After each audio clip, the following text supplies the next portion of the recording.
response. Yan. At least alam ko di ako nagsasalita mag-isa. Thank you, Miss Christine. Sige. So, yun na nga. What we'll discuss in part 5, yung results natin. Okay? Presentation of results. Nakakita niyo na kayo ng sample kung anong ginawa ko sa mga previous pero papagandahin pa natin how we would do it. Of course, every process that we do and also I do, may mga bago ko na pick up na how to do it efficiently, how to do it better, how to do it more strategically, ika nga. Yung mga starting statements na gagamitin natin, you may find them a little bit redundant, but they're necessary just for the formatting. Minsan, yung mga gusto ng mga nangongolekta ng thesis nyo, makakapal ng libro. Pero ako honestly, I'm against for that. Wala sa ano yun is, it's not a matter of gaano kakapal. It's a matter of gaano ka-importante yung laman na sinasabi nyo. Pero minsan may mga ganun pa rin talaga pakapalan yun na nga, nakuha nyo yung mga tables and information and what you're gonna do with that. And lastly, interpretation and discussions of the findings that you figured out. So, mabilis na naman tayo today. Right. So, start muna tayo with starting statements. Yeah, this is an example. Kunyari, not kunyari, now you are writing your chapter 4 right now. So, presentation and analysis and interpretation of data. Introduce mo, you give a starting statement about the chapter. No, kahit organic at paulit-ulit na, pwede mo sabihin na the following chapter provides a presentation of the results. Ganun. Para humaba, siguro you could reintroduce yung SOP. Okay? Para maalala no reader kung ano nga ba yung mga goals natin. Kasi SOP, ay yun yung mga problema na binigay mo na ikaw din ang sasagot para maintindihan nila kung ano halaga na pinag-aaralan mo. So, malaking bagay din na binabalik-balikan mo yung SOP. And you would also notice within your SOP, yun yung magiging outline and template kung paano mo sagutin. So, madalas sa inyo, majority of you, demographic profiles yung magiging first SOP. What are the demographic profile of the respondents, mga ganyan-ganyan. And that will be the first heading na sasagutin nyo. So, of course, you write a heading, demographic profiles of the respondents. In this section, the demographic profiles of how many numbers of respondents you've asked, di ba? Kung dalawang klaseng respondents yan, like yung sa marketing ng Systems Plus sa Jollibee that used both the provider and the customer demographic data, i-include nyo na rin naman. Will be presented in the sequence of the following questions. Bilis. Introduce your chapter section. Okay? In every section, pwede mong sabihin kung anong statistical method na ginamit mo to collect the data. Although, dito sa example na to, hindi ko nilagay. You could do that just to guide the reader. And most of you na kung ano statistical method, mga ano yan descriptive statistics to present the data. And as also mentioned, nakikita nyo dito, follow your SOP as a heading ensures every section directly answers a research questions for structure. So you would notice na ilan ba mga SOP nyo? 5, 4, mga ganun. Bawat SOP na gagawin nyo, yun yung magiging format ng presentation table nyo. Para lang may logical sequence. Hindi ka basta nag-shotgun ng basa-basa. Hindi ka humuhugot ng sagot sa tanong na hindi naman binigay. Okay? Hindi ka rin nagbibigay ng random na tanong sa sa sagot na hindi mo rin nailagay. So, kung anong setup ng SOP mo, yun din na magiging setup, magiging outline ng chapter 4 nyo. And kunyari, as you move on, you discuss every table briefly. Okay? Does the table show frequency? Does it show mean? Does it show inferences? Just for an example. Okay? Ayan, ito, example ng isa sa mga study nyo. Demographic profiles. Madalas kasi ginagawa nila, iniisa-isa pa nila yung mga questions. Pero honestly, magiging redundant din. And given the short amount of time sa pagsusulat nyo, pinagsama-sama ko na lang yung mga demographic profiles. Kasi isa lang naman type of table yan eh. You're just looking at frequency, gaano paulit-ulit sa set ng question na yun, and percentage, ano yung niya, yung ratio niya ng ganong klaseng sagot. So, this is just an example. Right? So, majority of you will have this type of demographic profile. Right? So, yun na nga, you can combine related information, right? demographics, but not all. Kasi sometimes some question, they look at averages, they look at mean, they look at correlation. If the purpose of the table is not in line with the majority, maggawa ka na lang ng ibang table. Pero laking tipid na sa inyo na iisa lang naman ang table na gagawin yung demographics. Kasi kung titignan yung example na ginawa ko, kada question, parang gumawa ko ng table, at saka paulit-ulit na lumalabas yan, no? Discuss follower SRP, discuss the table, all those things. You may find it na a little bit redundant. Okay? So, okay na rin na ano lang, na isang table. Yan, you can combine related information, demographics, but not all. Right. So, yun na nga. Focus and efficiency and non-redundancy. Pag pinagsama-sama mo na, focus, meaning alam mo ang pinag-uusapan sa table na to, are all about demographics. Efficient, hindi ka na paulit-ulit sa mga introduction na magiging copy-paste na lang ba. And yun na nga din, non-redundant. You could use charts. Mga pala, ba't na tayo gumamit ng charts? Why did we prefer tables over pies? We could use pies instead of tables, di ba? Kasi nandun na rin yung table na binigay eh. Pero it is very highly encouraged in APA 7 format and also writing thesis para mapagdaanan nyo na rin itong passage na to use tables. You could use pies, you could use the pie chart na given na rin ng Google Forms. Pero hindi siya kasing professional if you're using tables. So, yun na lang susundan natin. And besides, kung tables, yan, it is precise. And by precise, makikita mo yung mga napakaliit na point something values to the 100th value, di ba? Not to the 100th to the 10th. If it's a pie, makikita mo na pie, ganun na siya. Size ng pie. So, mas okay yung table because it allows precision and also a universal format. When you start using table, you have to finish the presentation as a table. Ang problema nga lang kasi kung gumamit ka na ng pie, pagdating mo sa correlation and regression, walang pie flavor ang ang correlation and regression. They use table. So, para universal yung format.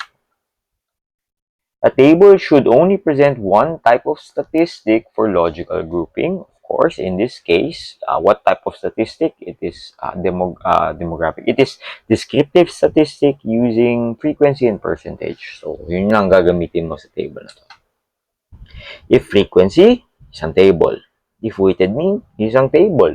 If inferential, meaning correlation and regression, isang table. So far, so good, class. May mga questions? Respond naman kayo. Hirap naman na parang kausap ko sarili ko. So far, so good. No questions? Any questions, please? Para maklarify natin. Wala naman. Thank you, Miss Yuki. Okay. Sige. Ayan. Oh, this is another type of table. Table 3, which is not table 1, uses weighted mean. Kung yung isang table uses frequency, this one uses weighted mean and verbal interpretation.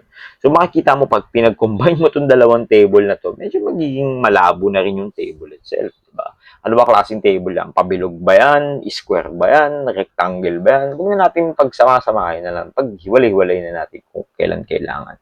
You could present as many table as you want. Honestly, kung gusto mo na umabot table mo up to 20, yun lang, magugustuhan ba na reader mo yan? Ako, honestly, pag 20 tables, ayoko niyan. Ano lang naman, sakto lang naman.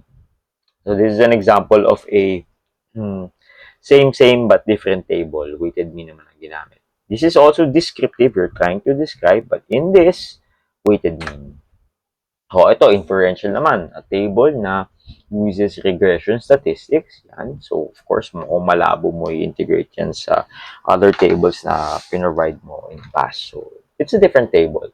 And also, yung sa regression naman natin, it's a different SOP. So, talagang separate table ang gagawin mo. Okay. So, move on na tayo sa, bilis natin na interpretation discussion na tayo. Yun na pala.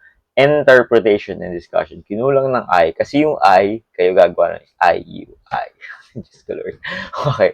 So, sa interpretation and discussion, we will discuss the tables that you've collected. So, you could use your related literature. Kunyari, may natagpuan kayong findings based on ano ba yung pinakamataas, pinakamababa. You could use your findings. Pero honestly, given the time at yung expertise, kasi every research that you do, I assume that you should be the expert of that topic. Pero, konti lang natin eh. But we'll use that time frame to our own advantage and we'll use AI. No problem with it. Sa i-disclose nyo na ginamit nyo. So how do you interpret? Right. So you look at the table. This one is a frequency table. This one is what I use. Frequency and percentage. Para lang madali ang buhay nyo at saka para interesting, tignan nyo na siguro yung 2 points. Ano yung pinakamadami, ano yung pinakaunti. Oh, yun pala. Lagay ko na. Present the highest and the lowest. Kasi yun yung ano eh. Yun yung interesting significant points eh. In this case, ano ba ang highest? Ang highest dito is blended. The lowest is synchronous, wherein the example table and the discussion said that data shows about 53.1% of participants use blended learning. Yeah, 51.3%. Okay, in-explain na kung ano pinakamababa. And if you could look at this, the fact that blended learning is so popular suggests that students like having both in-person and online parts, which can make learning more fun and flexible. Siyempre, hindi ko lang naman binato yun out of nowhere. I did my research. And again, you have the tool to do your research. Maybe you could use AI para mabilis na lang ito. Okay? Basta provided na yung bibigyan nila citation na APA 7 is something that you could look back to. Kasi all the data that you collect from this discussion, ilalagay nyo yan sa inyong related literature. Takot yung aso, kinakabahan. Gagamitin nyo siya, kaya hindi pa tayo nagsusulat ng related literature. Okay? So this is an example. The popularity of synchronous learning also shows that many students value being able to interact with teachers and peers in real time. Okay? So, mga dagdag na lang yan. And look, yes, you had your findings. Yes, you did your related literature. Pero magkakaroon lang yan ng halaga if you relate it to the topic that you're discussing. In this case, yung mga related literature ko, sa ibang bansa yan eh. Kailangan mo i-relate sa demographics mo. Diba? Sa akin, sa Pilipinas. So, maglalagay ka ng interpretation. It is possible. When you say it is possible, meaning it is not concluded, but is very explanational if there's such a word. It is possible that lower participation in asynchronous formats shows a preference for structured settings that offer immediate support and feedback in the context of the Philippines. In the context of whatever you're trying to study. So, ibig sabihin, whatever related literature you find, kasalungat o hindi, ang ending niyan, you would always try to give a logical explanation. Bakit kaya sa dataset nyo ganun ang itsura? Diba? So, kasama talaga yun. Para ginagamit naman talaga natin yung utak natin in research. Okay? Find related literature that explains why. Dali na lang niya, kayang-kaya niya, provided that it's APA 7 and I could trace that back. Right. Oh, yun pala eh. Paulit-ulit na rin ako, pero yun na nga. Save that literature for chapter 2 and don't forget the citation because when we go to related literature, mas madali na buhay nyo. Every important variable in our title, meron na kayong naka-ready na related literature. Diba? Right, so use your own interpretation based on the context of your study. Okay? So if it's on Systems Plus, about Systems Plus lang, yun yung ending. If it's about sa Jollibee, about sa Jollibee lang. Ano pa ba? If it's about mga businesses in QC area, you try to write an interpretation because sometimes yung mga related literature, wala yun. Wala tayong matatagpuan.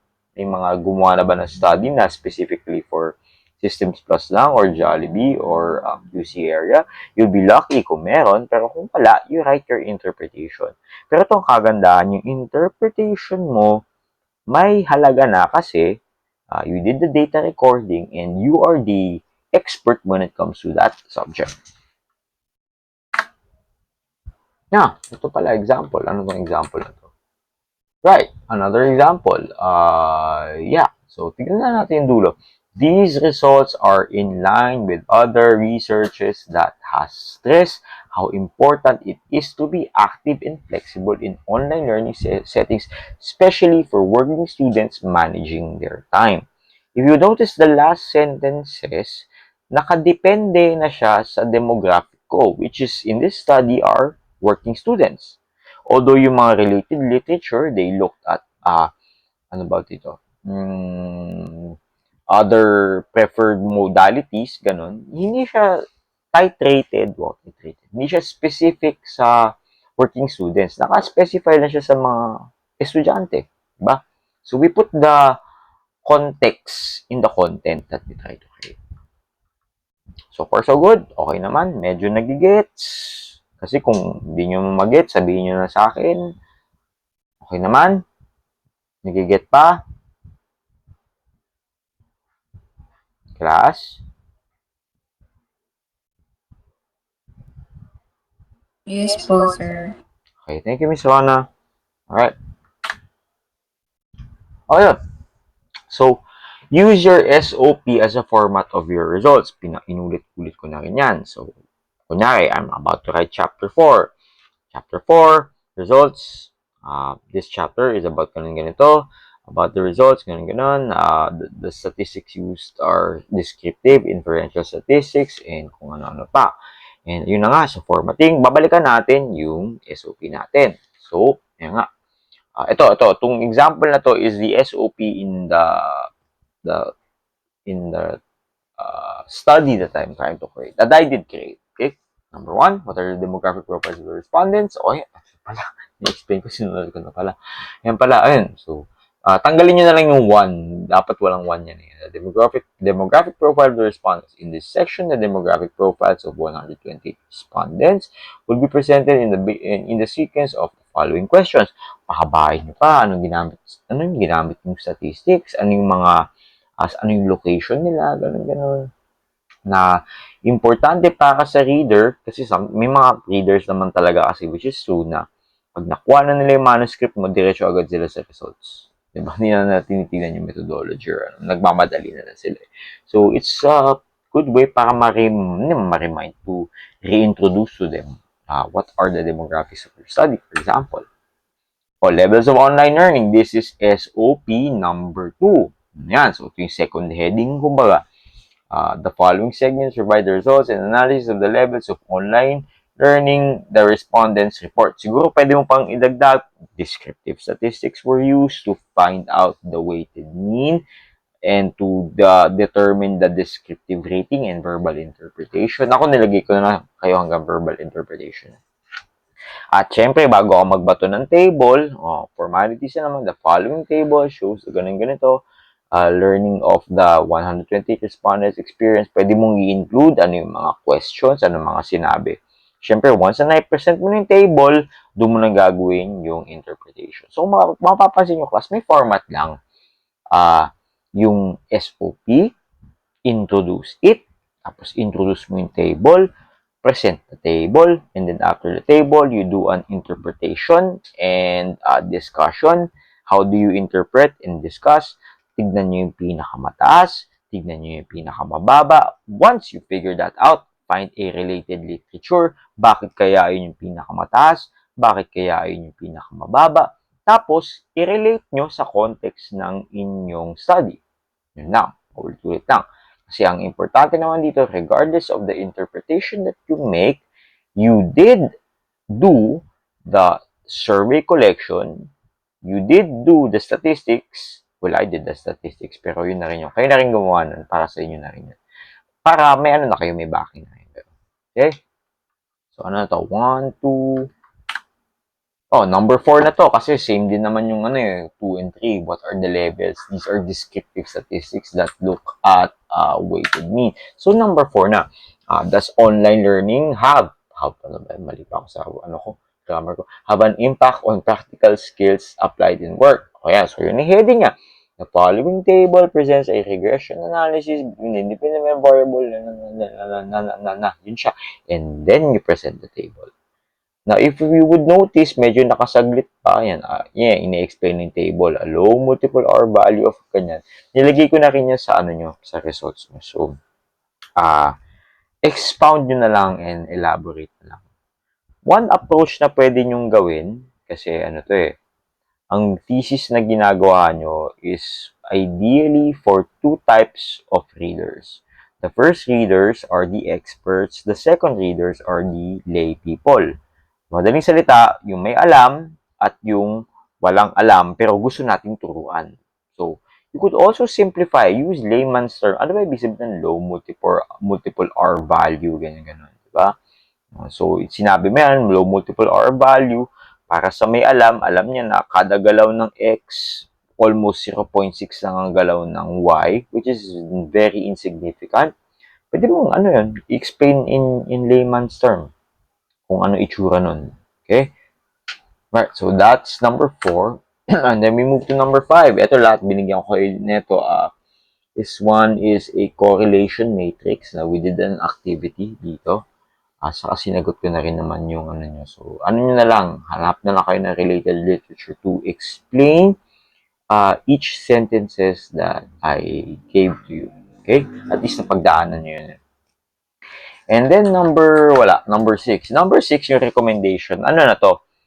Chapter number 5, which is the summary, conclusion, and recommendation. Reserve natin yan for 2 more weeks. Okay? So, yun lang. Yun lang naman yung format eh. So far, nagigets yung pattern, class? Pattern lang naman siya eh. May sagot na eh. Gets nyo naman? Okay? Nagawa ko ng heavy lifting para sa inyo. Well, actually, kayo naman talaga gumawa ng heavy lifting. Kung mahirap gumawa ng results table, mas mahirap mangolekta ng data. Kaya, kudos sa inyo guys na nakolekta nyo. And that's why I also gave you, ilan ba? 2 weeks, pero yung iba umabol ng 3 weeks eh. Pero okay na rin yan.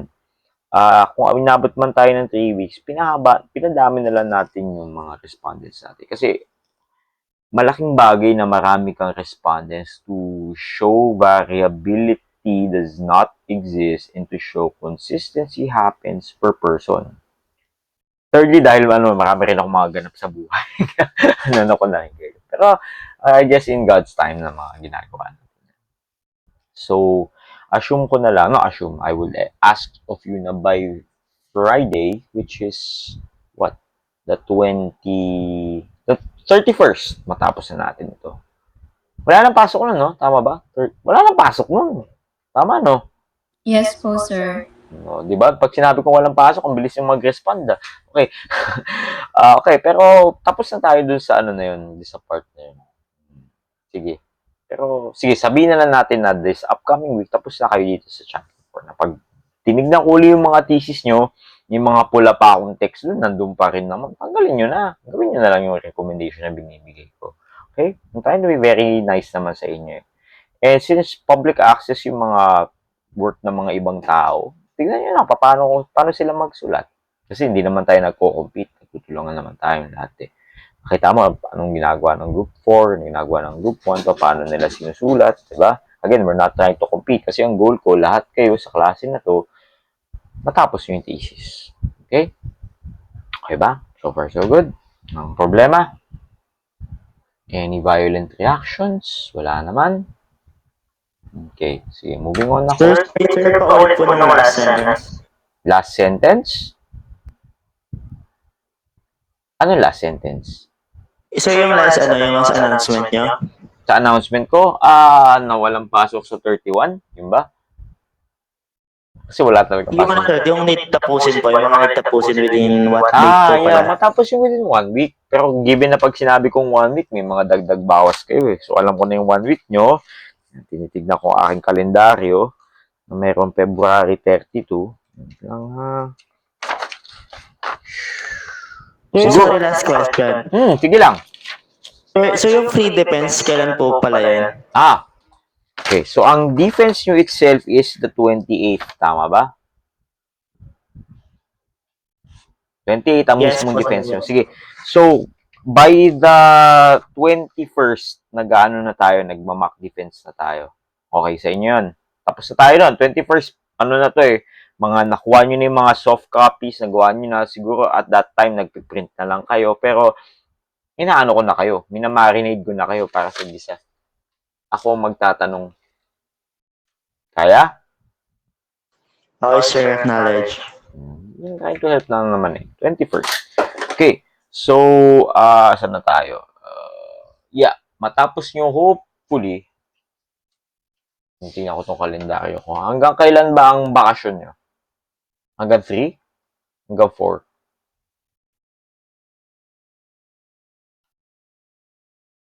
Bakasyon nyo, hanggang 4 ba? Hanggang 3, ano ba?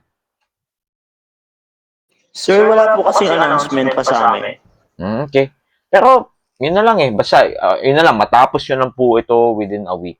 Kayang-kaya nyo na yan. Sulat na lang naman yan. Kahit i-AI nyo na lang, paraphrase nyo na lang, pakita nyo lang yung citation, lagay nyo sa reference, please lang. Kumuha kayo ng isa pang document, dun nyo muna ilagay para pwede nyo rin i-serve uli sa related literature once na pag-usapan na natin yan. Dali na yan, nagawa na natin heavy, well, kayo naman gumawa na heavy lifting, which is yung respondents nyo.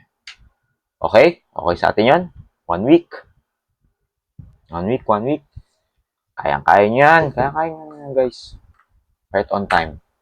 Right, so back to Revlit chapter 2 and method. So if sa madaling salita, that now that you have your results, you go backtrack sa Revlit. Although hindi pa tayo nagsusulat na Revlit, that's why I ask you na i-save nyo yung mga sinulat nyo in chapter 3.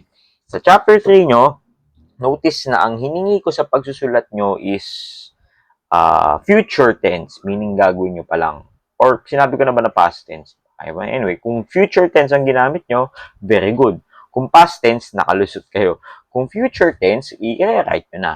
And also, pag binalikan nyo na yung method section nyo, which I also gave feedback, lagay nyo dun yung mga questions na tinanggal, yung mga, kasi di ba convex analysis ako. So, may mga questions na mapapansin nyo, tinanggal ko doon sa ano nyo, sa results nyo, saka doon sa survey, sa tawag dito, yung sa last chapter, ay sa appendices nyo yung questions na binigay. Sulat nyo doon.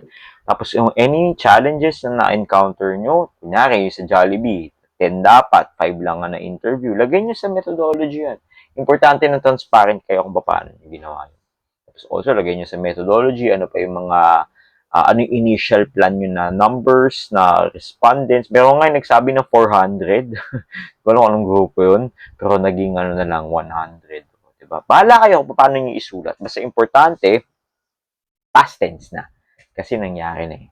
Right? Mga maliliit na bagay, pero OC ang mga nag-check ng papel kasi kasama na ako dun.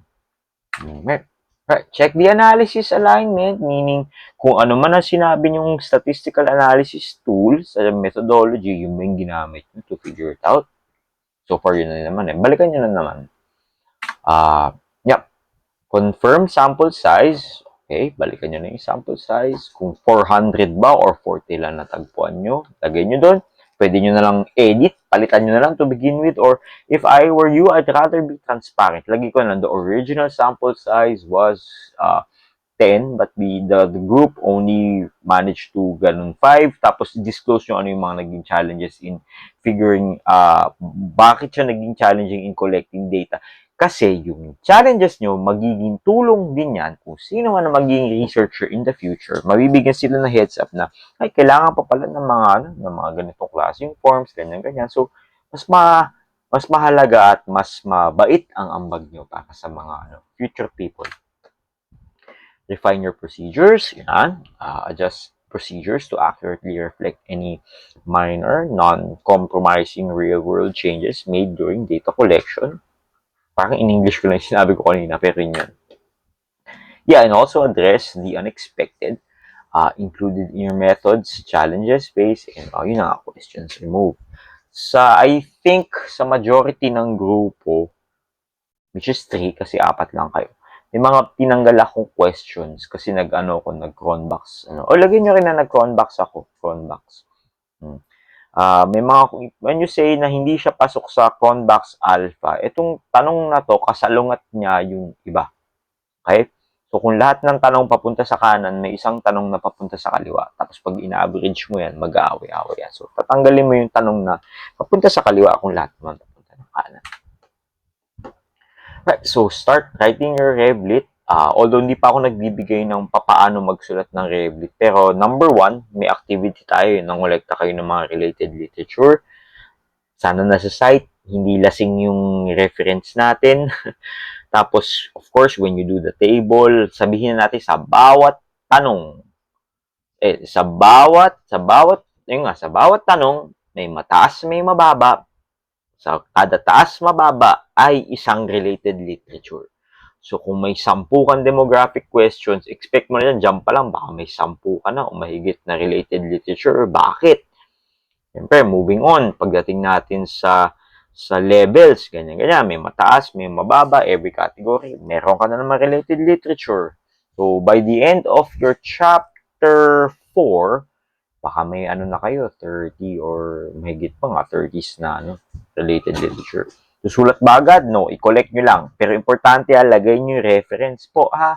Tapos, anong tanong yung sinasagot niya? Anong, siya? Tinitingnan ba niya yung IB? Tinitingnan ba niya yung DB? Tinitingnan ba niya yung demographics? Para pag sinulat na natin yung Revlit natin, writing Revlit, may template din eh. Just as we wrote the results based on the SOP, we write the Revlit based on the title. Kung babalikan mo yung title, kada variable ng title mo ay a set of related literature. Okay. Nakita nyo na ending eh. So, may questions ba? Future questions sa related literature po? Meron ba?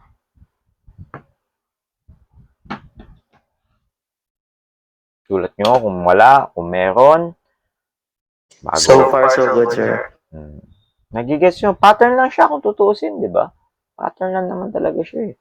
Kaya nyo yan. Basta yun lang, pag naghanap kayo ng interpretation and analysis, ng discussion, it's not an analysis, it's more of a discussion. You're trying to discuss intellectually yung findings nyo. And of course, we are not the expert when it comes to this one. May mga tao nang gumawa niyan para sa atin. Research nyo lang. Basta importante, hindi lasing yung reference. Mahaba ba? No, kahit briefly lang. Kahit sulat nyo na sa mismong search nyo yun eh. Briefly. APA 7. O, di ba? Binibigyan ko na kayo ng mga low-key tips. Di ba? Collect those information about kasi babalikan natin yun. Ganun naman siya. In-explain nyo na naman siya. Alright? Sige. So, yun na. Tapos na pala tayo. Bam, bam, bam, bam, bam, bam.